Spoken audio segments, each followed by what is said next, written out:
Welcome to Unsigned 518. I am here with Xkwisit. How's it going, man? Good. How are you? I'm fantastic, and we just actually met like fucking 10 minutes ago. Like we've interacted, I guess, in the digital world. I've certainly known of you. I've had spoken with several people that you've collaborated with, but this is actually our first meeting, so it's pretty fucking cool. So I guess, how's it going? It's going great, and thanks for having me here in your studio. And great to meet you. You Yeah. seem like a wonderful dude, Well, thanks. and we have a lot of similar interests, including what we're doing right now, recording, Right? I thought you meant smoking a joint. and that Including too, what we're doing right now. and Well, that yeah, too, we're doing that and, too. and that too. And what is funny is the first time I saw you, obviously the orange hat Right. stands out. Yeah. But the name Andy Scullin is very similar to Andrew Sullivan, who is my cousin. And on the other side, there's an Andy. So I've got two cousins named Andy. And I kept seeing your name pop across the feed with Unsigned. And I'd be like, Andy Scullin. And then finally it registered that it wasn't just my cousin. It was somebody else, and I needed to check you out. So I did, and I came across Unsigned 518 and everything that you're doing, and I was like, wow, this is really cool. You're giving a spotlight to people. And like you said, you've talked with some of my friends before, so thanks for having me, man. It's awesome. Yeah, no, it's really cool. That, and, that's what I'm trying to do is basically make not just, help artists like be known, but like help artists know of other artists. Because if people are listening to the show, like I know a lot of people that have heard of people by listening to the show, and it's everybody in your area, so it's just making fucking friends, trying to make Exactly. everybody make friends, I guess. It's a network. It's Yeah, a union yeah, of yeah. people that are all after the same thing. It doesn't need to be so hyper competitive. Right. And it doesn't need to be competitive at all. It doesn't. It should be the opposite. We should be helping each other. 100%. And and that's a lot of what I think I'm after trying to do right now is, creating a marketplace for people in the hip hop world in the 518. And that's something that's, and actually we'll put a pin in that because you actually have like a whole venture, a whole fucking thing that you're basically going to announce on the show, right? Absolutely. Like, so let's start, I guess we'll start humble beginnings first and then lead up to the announcement like at the end. So I guess kind of how did you get to where you are now? I guess, tell the story how you want to tell it, go back as far back as you want, Okay. Yeah. So Xkwisit DMC. Xkwisit is a person and a name and a tag that I've been writing since probably age 14 or 1998. When I made my first tape, I called myself Excalibur the Xkwisit. And I went by Excalibur for a while. And then I started writing Xkwisit with my graffiti with a Sharpie onto every single desk with a pencil, probably on the desk, let's be honest. And then he sneaked the Sharpie in the corner. But then I started, and I'd shorten that, and I'd write X2C, and I had a couple different things, and Tim, obviously. And then I just started saying it more. It was easy. I've never loved it because it's so close to the word exhibit, which is another rapper. Right, sure. People have called me that on bills. People have spelled my name wrong on bills. It's like, damn, I kind of wish it was a little different, but it is what it is now. And Xkwisit Inc. is so Xkwisit. Yeah, I started writing it way back then when I started rapping and making demo tapes and stuff like that. Around, high school is when I started taking it serious and decided to go to school for music. And so from the years of, when I graduated 03 to 07, I went to SUNY Oneonta, and I actually majored in the music industry. and that was like teaching you production and everything, not only from like the technical side of things, but like kind of like the political sides of that, I guess like how the industry works. It's exact. So we all considered ourselves very underground, backpack rapper style, weed smoking, right, underground dudes. So like the concept of me going to school for music industry was a weird concept to begin with. And then going there and learning, you learn everything from music theory to business to how you merge those things together and market it and merchandise it and such. And it really did kind of turn me off. I mean, the honest answer is I tried to get an internship and I didn't get it down at Sony BMG in like 2005, and like I had like this chip on my shoulder, and I was like, fuck them and fuck everyone, and let's just do shows and sell CDs and like who cares, and work at a pizza shop and whatever, and I just had this mentality about me where I did not want to work with other artists. I didn't want to even really show my music to other people unless it was like a performance, and then eventually I'd say you get older, you get a few different jobs, you have some kids, you start a family, you realize that you need other people around you to be successful. So that's around the time I started trying to really do shows, and that's probably, I don't know, 2018, and I tried to really start getting back into putting a product out, in the form of a performance or a CD, a full album, availability to book me to come freestyle at your house. It doesn't matter, right? Like productizing the music for the first time. And do you find, because I've talked to other people in like the hip hop world, especially around here, like the difficulties in arranging shows, and especially like in light of like the recent bullshit going down with like places getting shut down or whatever. Sure. But like, it was that had to have had like an extra layer of frustration or challenge to it. Of course, but absolutely, and it continues to, and like the stigma around it, right? Right. And so you have to kind of differentiate yourself, and in the aspect of, if you're going to put something on, you have to have a good plan in place, to keep people safe and make sure the people that you're bringing are going to help roll that plan out. Right. But I mean, that wouldn't happen if you were playing like fucking Creedence Clearwater Revival songs or like classic rock or shit or whatever. You wouldn't have to be like, we need extra security. Yeah, totally. If you're just saying, and it's an intense form of music.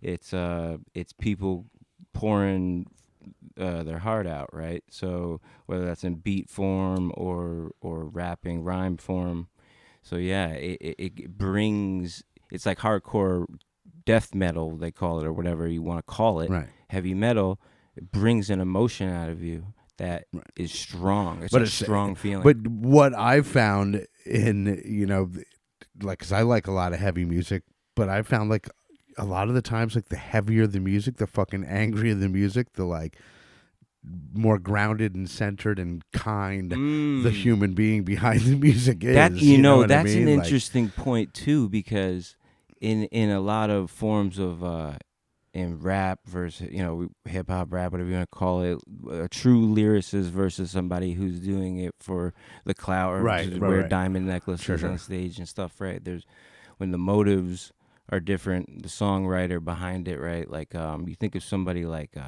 MOP, where like you've got songs that I'm sure like Annie Up, that are just humongous classic hits. Like you could play that song anywhere and everybody just turns and likes it, first of all, but kind of gets a mean mug face. But you're not really about to yap that fool, as the lyrics say. Like you're about to just like, you feel good and it pumps you up and makes you want to slam dunk a basketball, right? It brings you up. So the same's true. right? And if you promote the wrong things, it might bring the wrong things, right? So Right. Yeah. Just not interesting. I think it fucking sucks, but like, that it's harder for hip hop shows to like just Right. have their place and do their fucking thing when they should be able to, just like everybody else, and they're part of the scene, just like Yeah. everybody else. So exactly, and there's a big group around it. I mean, there's specific niches to it, right? right. Hip hop is $1 billion industry, and that's underestimating it. Dr. Dre probably has $1 billion. Like, Right. what are we talking about? It's $1 trillion industry, probably. So we're 100 miles north of the Mecca, the birthplace, Sedgwick Avenue in the Bronx, right up the street from Yankee Stadium. Okay, so that would be like being in Abu Dhabi and not investing in oil. Right. For the scene to not invest in hip hop. Yeah. It's that's that true. culturally rich that it's from here and it's gone everywhere.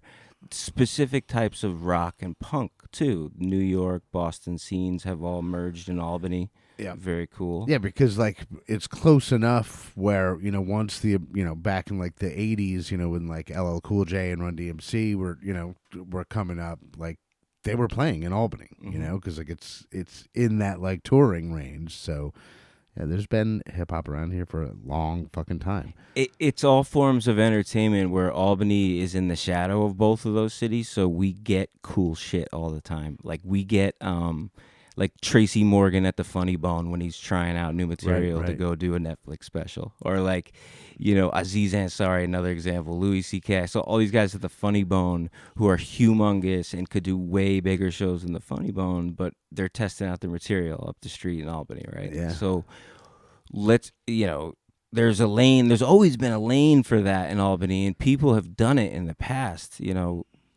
successfully. But like you said, the stigma around it, specific bad situations, bad promotions, bad not having enough security, whatever the situations may be. Yeah, sometimes it gets shut down and needs to get revived. Right. That's how it feels. And there's a few venues out there who are willing to work with hip hop artists. Like, so shout out to them, Empire. Right. Lark Hall, there's several, Putnam even, there's places that will do it, but you have to have the right plan and strategy to do it these days, right? Like, you're not going to get, you're going to get a really, really good show, but you're not going to get the consistency and frequency that, like, the market is saying is there. Right. Yeah, I mean, I think the market's fucking definitely there, and there's some amazing hip hop coming out of Albany constantly. But speaking of amazing hip hop, I think we should probably hear an Xkwisit song. So, what did you want to play for us first? Let's play Brand New, produced by Ab the Autocrat, published and released by Ab the Autocrat, featuring Albany Lou. Run it. If you're good at something, never do it for free. What you want? Half. Yeah. You're crazy. I'm not. No, I'm not. Chewing through your own tooth and molars. Dr. Seuss quoters, hypotenuse folders. Turn to computer coders. Gatekeepers have tribal knowledge. Move over. How do you move over a huge boulder? It's a how-to. Chicken soup for the soul. Written to a misconstrued soldier. Broken circuits inside a fuse holder. Service with rude composure. Renaissance era. The finest ladies had a putrid odor. Game of rap. Don't play against me if you got two controllers. Let's play together whatever the weather. Possess energy from light and darkness. Lunar and solar. White cocaine. Out of blue Corolla. I'm from an ordinary block. Few streets where they shoot bleach in your face out a super soaker. Loose Gorilla Glue got me through Corona. I couldn't do this sober. High and dry, California dreaming, thinking about moving closer. Run it, run your jewels. Run it, run your jewels. Give 'em up, give me that. Run it, run your jewels. Run an ordinary artist on an ordinary trip. I'm extraordinary honest and you mortuary fit. Whether threat or promise, I could always get you clipped. Got the gunners in the Honda, they will smoke you like a clip. When I was young, I didn't bother, now I keep it on the hip. Looking out for robbers, I'm a demon on the strip. It's intriguing, what's the reason? It is treason when you spit. Only thing that should be eaten is the bleeding from your lip. I'm conceited with the licks, yes, my dope is always best. Got a rope around your neck and a hole up in your chest. Your skull be looking best when your face is not attached. Knock his teeth through his head, then I place him on the rack. I'm invasive, I got patience, he gets wasted on the track. Knock his body through the front and then I race it to the back. My bread is never flat, yeah, I get it by the loaf. Lock his ass in the freezer, then I take away his coat. For years on my peers, they were praying for the goat, but instead they got the game dog to rip away your throat. Run your jewels, run it, run your jewels. Give 'em up, give me that. Run it, run your jewels, run it, run your jewels. Give 'em up, Run your jewels, run that. run your jewels. Run it, run your jewels. Give 'em up, give me that. Run it, run your jewels. Run it, run your jewels. Give 'em up.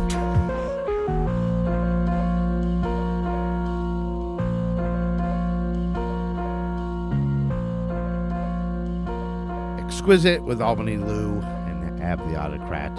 And, you know, we were talking earlier, and you have an announcement, and it's something that, you know, obviously I'm a big fan of because it's similar to what I'm doing. It's helping people. It's building a community. And I guess, tell us what's up. Awesome. Thanks. So the announcement is I'll be launching essentially a booking agency, but more of a full kind of one-stop hip-hop shop sales agency called Rap Clinics LLC, with the primary objective being bringing really, really good hip-hop shows to Albany, New York. Not really stepping too far outside of that main goal at first, and getting venues, local people like yourself, the newspapers, our friends, our grandmothers more comfortable with the hip-hop culture. Right. And I would be lying if I wasn't saying that I'm also trying to help people market it, monetize it, Sure. make an enterprise with it. How can we monopolize it? We're so close, right? We're right up the Hudson River from New York, where hip hop is from. How do we create a place that people don't miss it on their tours? If you're touring from the West Coast, you have to stop in Albany, because we bring people from Rochester, and we bring people from Syracuse and Western Mass and Glens Falls and down in Rockland County, and they drive up because it's such a good environment. So yeah, that's what I'm doing. I'm launching Rap Clinics LLC, and I'm trying to bring some good music to Albany. And is it something that like local artists would reach out to you and work with, or are you trying to bring talent to us, or like explain, I guess, in that? Oh yeah, 100%. So, you know, me being an artist myself and opening acts myself, I have an awesome plan, I think, and I'm gonna continue to run it by more people. You being one right here, right now. I'd like to do an incentivized plan when we bring in opening artists. I think that when you have an opening artist helping support a main act, a big concert even, Sure. it's so important to have those sort of boots on the ground, the so to speak street team that we used to have when it was flyers hand to hand. You know, we have to get back to that, and the way you do that these days is pretty simple. Like you can incentivize a sales program, Like what if the artist sold the tickets and got 25% or 20 or 30 or what if there was an incentivized plan that made sense for them to make money, to draw people to the scene? To me, it's one of the most important parts. And it would, connect scenes together, which, almost makes one bigger scene. Which makes one bigger scene. So if you're working over here in Vermont and I'm working over here in Albany and somebody's working in Schenectady, maybe instead of us, working in our little silos, how can we all help each other? And then we establish a team and we're all booking for each other. So that's sort of why I don't necessarily feel comfortable calling myself a booking agency as this Rap Clinics LLC, but I do feel comfortable saying that I'd like to create a more organized, unionized sort of marketplace that everybody can use. That makes sense for everybody. That makes sense for everybody. And so one specific target I would have for not only opening acts, but anybody, would be to use some sort of a program where you sell more albums instead of focusing on streams as much. So hang on, you focus on streams to grow as much as humanly possible, right? But you focus on also selling that album unit every time you have an album unit to as many people as humanly possible. And if that's 74 people, then that transaction needs to happen. You can do that without selling a tape or, here's my download link. Why can't you do that with a bottle of water that comes with a QR code to my album? That is a transactional album purchase where I just moved a unit. And maybe it's a CD at first, where it's a promotional CD that you have to do that with. But every time an artist releases music, this is common knowledge. This is you could generate an ISRC, right, for the song, and then that ISRC you can turn into a barcode. So that's all these CD baby people are doing for you, is that simple process that you can now do online for free. So if you just do that, print it out, you could now print it on a Memorex CD, from CVS, put your barcode on it, sell it, and report it to SoundScan as an album sold. If you do 1,500 streams, that's one album sold, right? Or something like that. I think it's like less than 3 cents. It's like 0.003 cents per and then the like money just doesn't add up at all. Yeah. So and they don't even start counting until you hit 1,000 streams. So this is how I think people, or at least independent artists, opening acts like myself, should think about that. Is we need to be giving the music away for free at a high rate, at a quality rate, but a high rate, whether that's monthly or weekly or yearly, whatever your schedule permits. Have a plan for it, and you don't have to just focus on just Spotify or just YouTube or just one alley. I think you need to do all of them. And then there's other ways to sell your album, right? Like at the show, you could sell someone a lighter that comes with a CD, but it's sold as a CD. Or, right? Like, in the lighter's free. However you want to look at it, you can put value to other things that people might want in the venue on the spot. So you could even sell like a lighter with a QR code and sell the lighter for $5, but then that QR code has the album.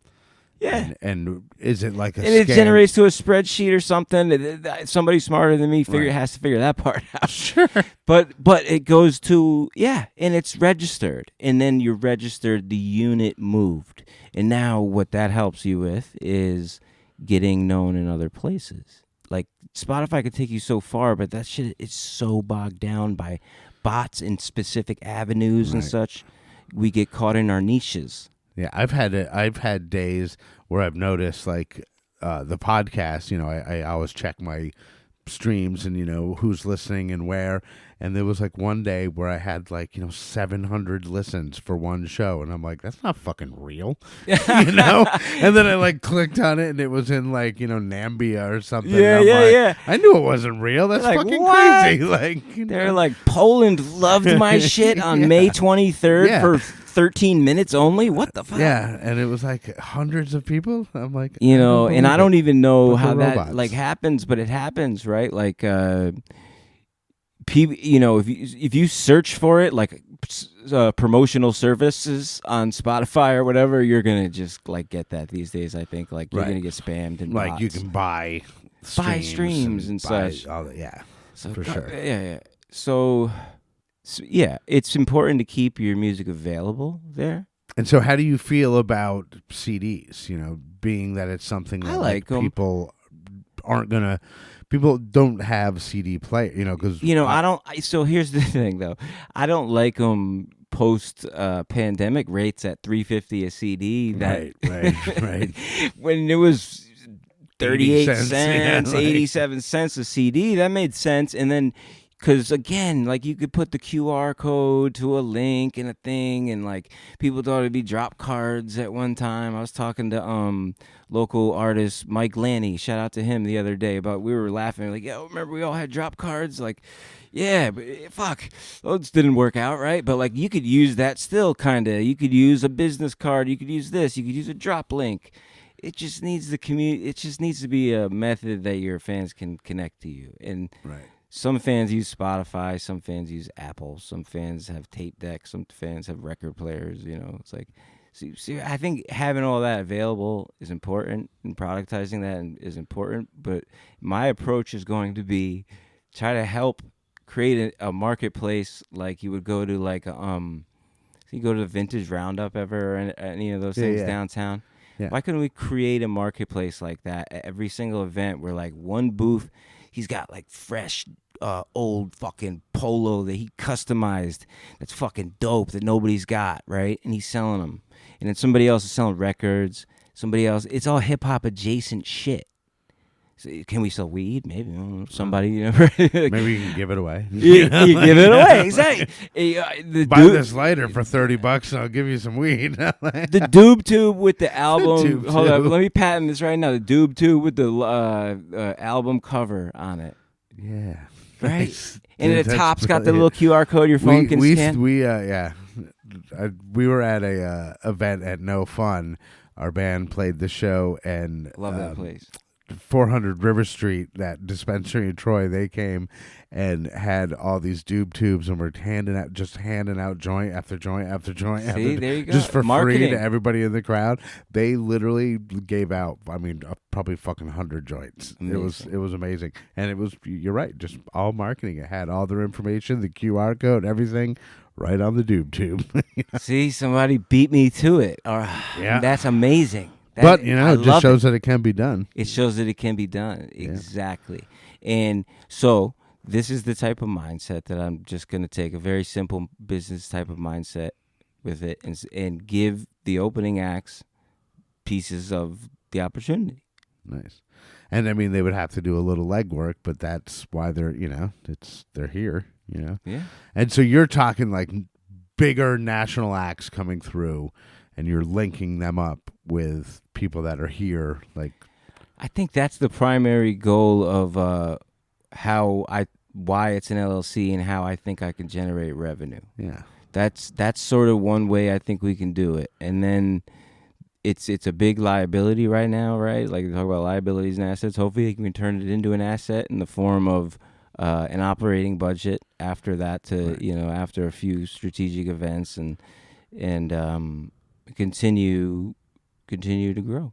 So Rap Clinics LLC, from a business standpoint, is a way to separate me, Tim Sullivan, or Xkwisit, as it is now, Tim Sullivan, Xkwisit, the sole proprietor, artist. And it's a way to, separate those two things, and then take on maybe a little bit more risk. So how can I do that grows an entire scene that so desperately wants it? Every time I go to a show, it's amazing. People want more of it. Right. There's been too many data points recently where it's like, dude, that was awesome. Like, Nas at the Palace. Fucking was incredible. Czarface, Inspect the Deck with Esoteric and 7L. There was Smith & Wesson recently. There's a couple to be announced very soon that are great. And people are taking more chances again with these artists. So why can't we, as a unionized local group of MCs and beat makers and everything, come together and let's get it planned for who's hot? 'Cause I don't even know who's great anymore, right? Like, I know what I like, Right. and I hear it and I check numbers and I'm like, it aligns. That kind of makes sense. I think maybe we'll bring this guy. So I'm like kind of putting budgets together of like who would make sense, what DJs, like what type of events could we have, and I've got a few of them that are locked in now. So by the time we air this, I will have announced the first show, and maybe even the second. Nice. So the idea is get like and why can't other genres blend in this too, right? Why can't we all work together? Well, like I said, I'm in a punk band, and we have a song coming out with JB. I mean, I did announce That's it. awesome. I'm going to play it for you. Hell yeah. I'm not going to play it for the audience. They can't hear that shit yet. But I do have a pre-mix I'll play for you. But yeah, and Nice. coming together and like doing shit together, and there's room for everybody. There shouldn't be competition. Like, Yeah. no matter what fucking genre or whatever. Like, Even when it's so different, because even within hip hop, the genres are different. right. And so, like, you might get somebody that steps up there with a beat machine and doesn't rap, and you might get somebody that's got turntables and two guys that come out and rap, and then somebody comes out alone with an entourage. Like, it's like multiple genres and how you can play it and make the performance different. That's another thing that I want to kind of. How can we differentiate it when we do these shows so that people want to come back? Like, all right, that one was good.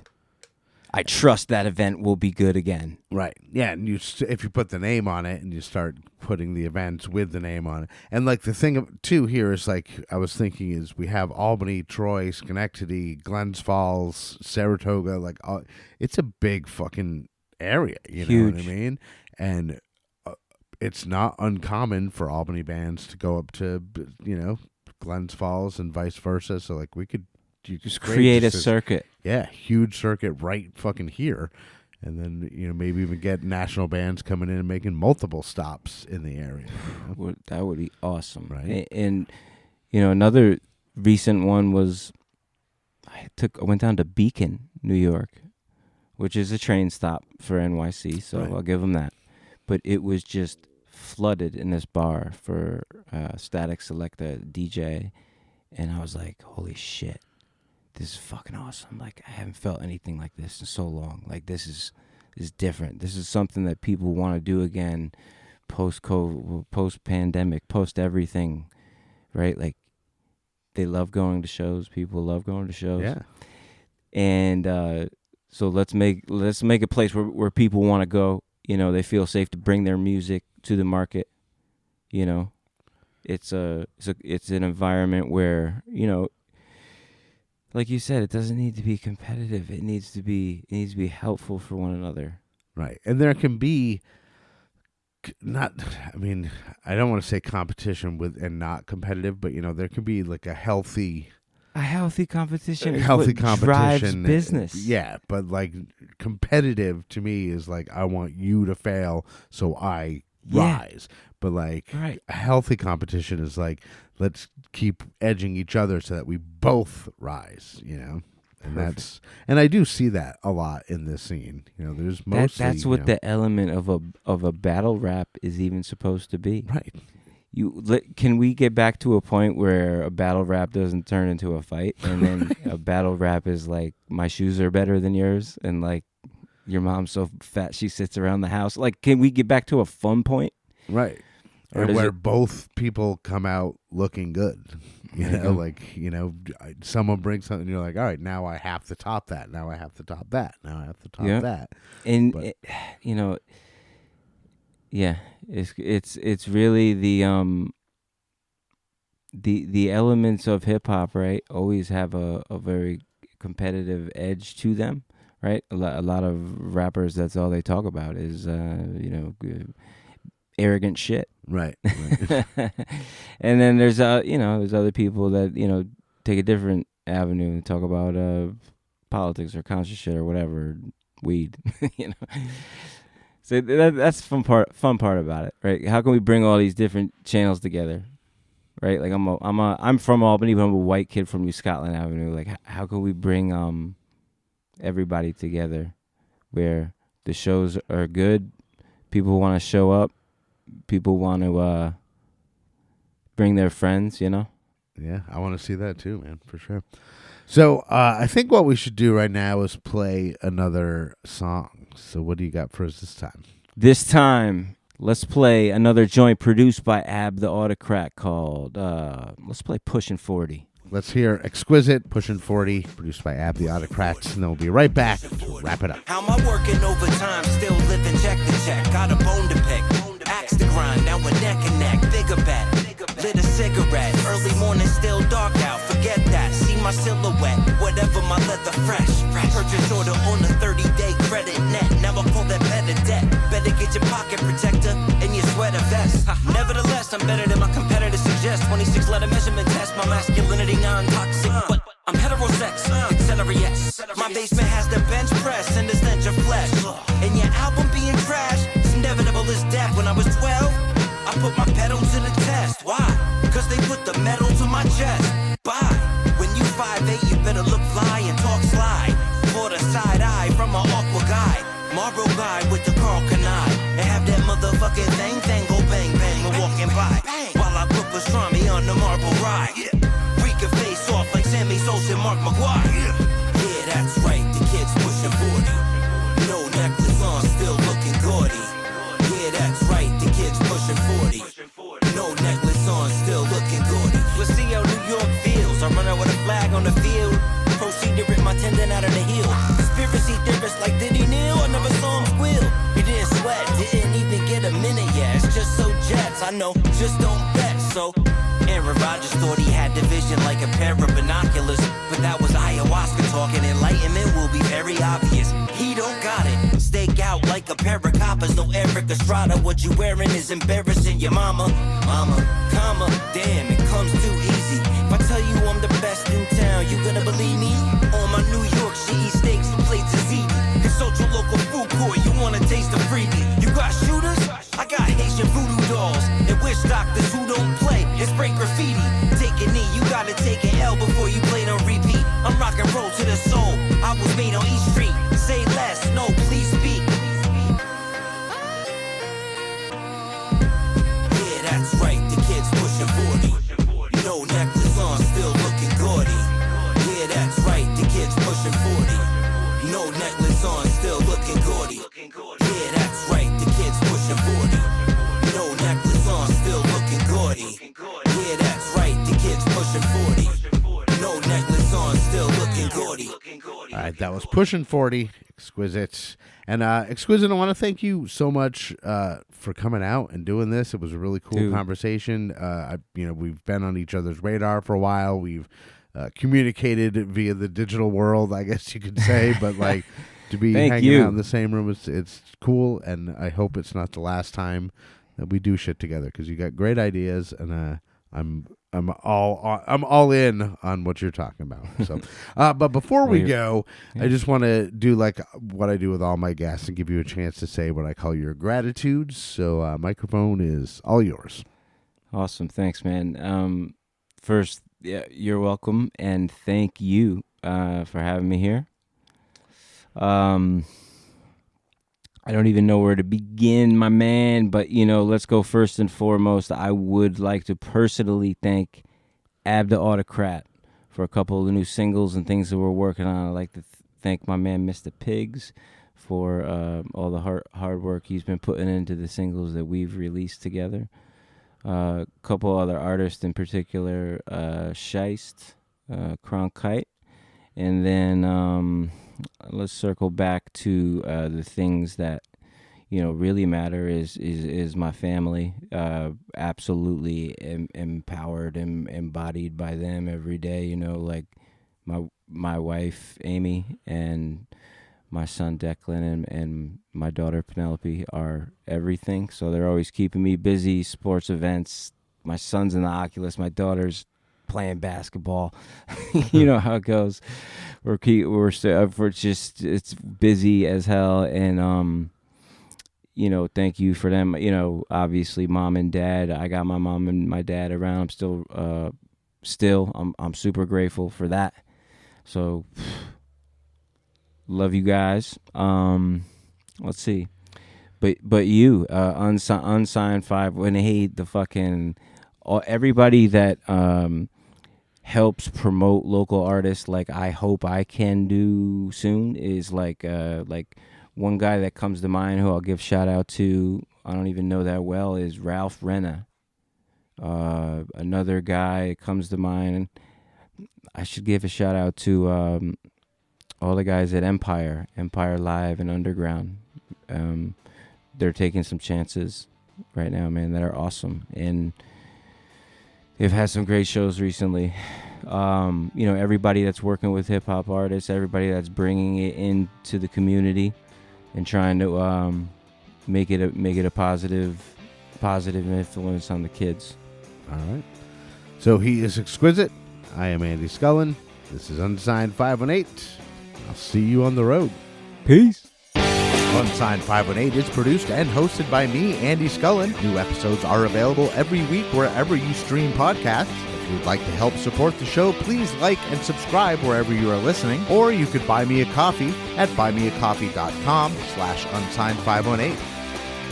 If you would like to advertise on the show, send me an email at unsigned518@gmail.com. And to be a guest on the show, reach out to me through Instagram at Unsigned518. Take care of one another, and I'll see you next week.